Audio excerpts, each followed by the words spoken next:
Across Ukraine, the bodies of hundreds of people who have been killed since Russia's invasion began are lying in overfilled morgues, waiting to be identified. Our Eastern Europe correspondent Sarah Reainsford had been to the town of Izum in eastern Ukraine. She's been speaking to police and forensic experts trying to identify victims of Russia's invasion. And we can go live to Kyiv now and talk to Sarah. Sarah, we should tell our viewers they are going to find some aspects of your report incredibly distressing, the interviews, the footage as well. You went to Izum. That must have been really hard, talking to people. What did you discover there? Well, Lucy, I'd say the first thing that we discovered was just extraordinary destruction. Izum, of course, is a town that was under Russian occupation for many months, and the people there suffered Russian airstrikes. They were shelled for months on end, and large parts of that town have just been flattened. The destruction is terrible to see. But amongst those ruins, we found the families who still haven't found the bodies of people who were killed during that Russian occupation. Some of them killed months ago, even as early as March, some of the families we spoke to. So their agony is really ongoing. It hasn't stopped. We heard terrible stories of people.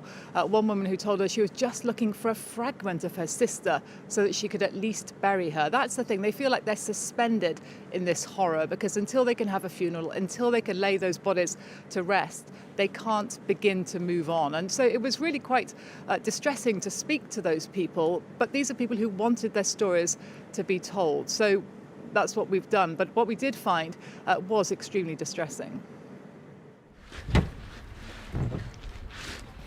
When this door is cracked open, the smell of death rushes out. Because those who lie in here were killed months ago. Each bag contains a victim of this war who's just a number for now.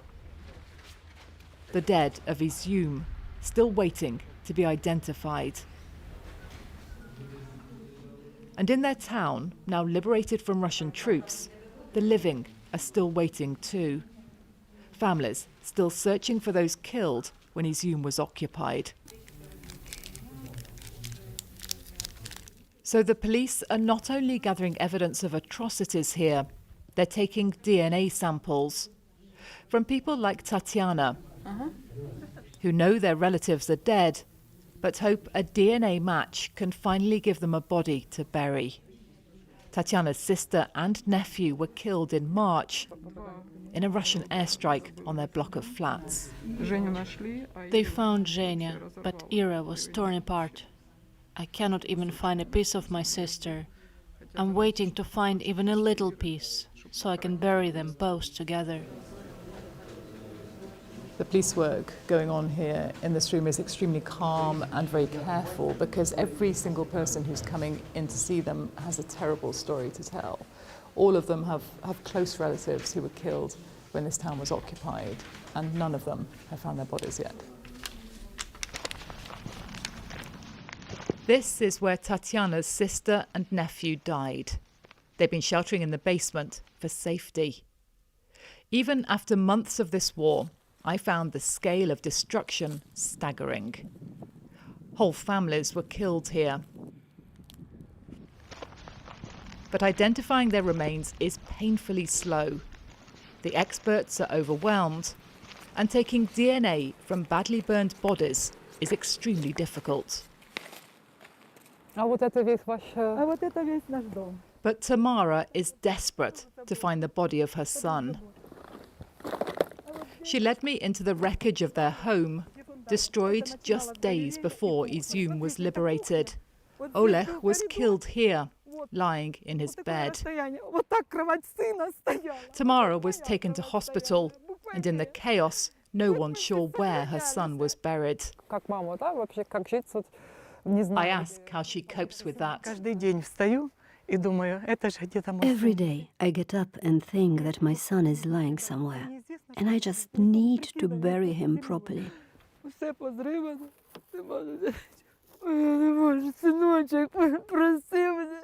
Forgive me, my dear son. I can't bear it.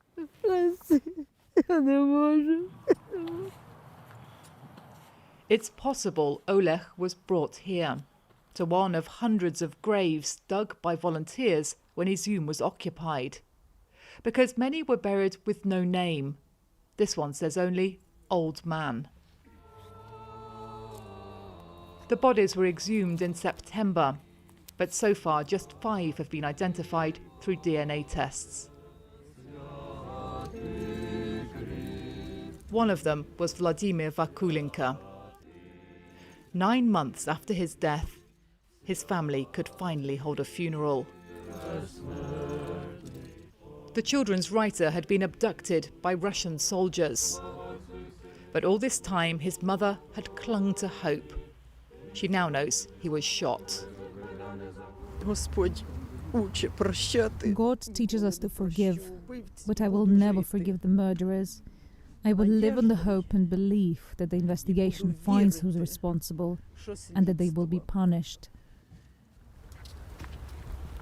Burying a loved one doesn't end a family's suffering.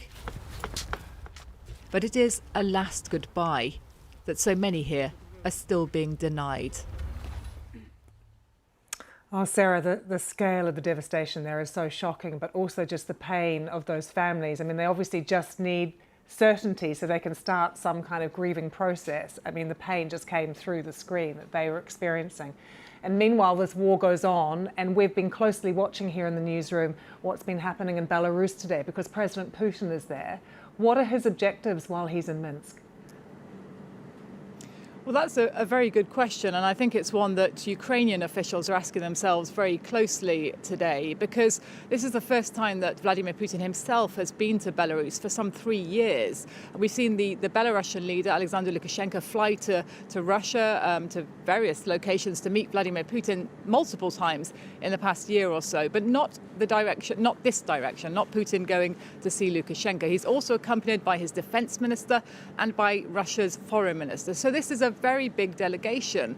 The question is, what will they actually come out with? Is this all about the optics? Is it about showing that Russia is united with Belarus and perhaps planning to bring Belarus more deeply into this war in Ukraine? That's certainly what the people here, the officials here in Ukraine, are concerned about. There's been quite a lot of briefing from Kiev in recent days, concerned talk about a possible escalation of the ground war here in Ukraine, and concern that Vladimir Putin is putting pressure on the Belarusian leader to become far more involved in this war. And that's certainly something Ukraine itself is worried about, of course.